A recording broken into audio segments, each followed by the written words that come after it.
Hey, what's going on YouTube? So it's been revealed that ZeniMax, parent company of Bethesda, trademarked the name Redguard. So there's a 90% chance the next Skyrim DLC is going to be called Redguard. Actually, who am I kidding? The next DLC is going to be called Redguard. The other DLC were revealed in the exact same way. And here you see a pile of dead Redguards who got killed by that bandit chief earlier. I'm not quite sure how this happened because I finished the My Time in Need quest by surrendering the women to these Redguard warriors. They should have headed back to Hammerfell with her. I don't know why they stayed in Skyrim. So, anyways, I'll just toss them in the water and be done with it. I'll talk about the DLC in a bit, but I'm going to make a note about the gameplay. I'm just playing on PC with about 30 to 40 mods installed, mostly texture and graphic mods. I'm basically just wandering around showcasing what the mod can do and trolling the inhabitants. My favorite way of trolling is casting frenzy at the citizens and getting everybody into a grand melee. So this gameplay is part mod demonstration and part trolling. I'll do a full mod demonstration video to show all the mods that I like to use, most notably the EMB series photorealism mod, the texture mods, the water mods, and like the blood texture mods. But let's talk about the DLC. It's very close in proximity to the Dragonborn DLC release, but this isn't an official announcement. It's just a leak. I do think that this DLC will come out before E3 in May, and the final Skyrim DLC is announced at E3. Most people seem to think that Skyrim will follow the previous Bethesda game DLC plan, with 5 DLC, then work on a core game.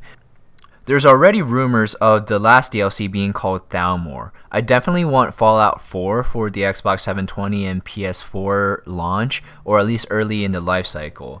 So here I'm galloping on my horse across the plains of Whiterun to showcase the grass density that you can achieve with some of these mods and the detail of distant objects. But if Fallout 4 isn't available for the launch of the next gen consoles, I at least want them early in the life cycle, and then development on an Elder Scrolls game mid-life cycle where the hardware is going to be a lot easier to program for, so we'll have a better game. It definitely appears that Skyrim needs a lot of guarding, what with Dawnguard and now Redguard, and also Redguard was the name of an earlier Elder Scrolls adventure game. I hear it was a third-person action game mostly. But I just toured the first half of Whiterun, and you can see how gorgeous it looks with the EMB mods installed, especially the lighting. In the core game of Skyrim, I think the biggest Redguard related quest was where you had to recover Sadia, who was apparently a spy for the Akir warriors. I don't know, whether they want to go into that quest a lot deeper or not, but I can't think of any other quest relating to Redguards off of the top of my head and how well they interwoven with Skyrim.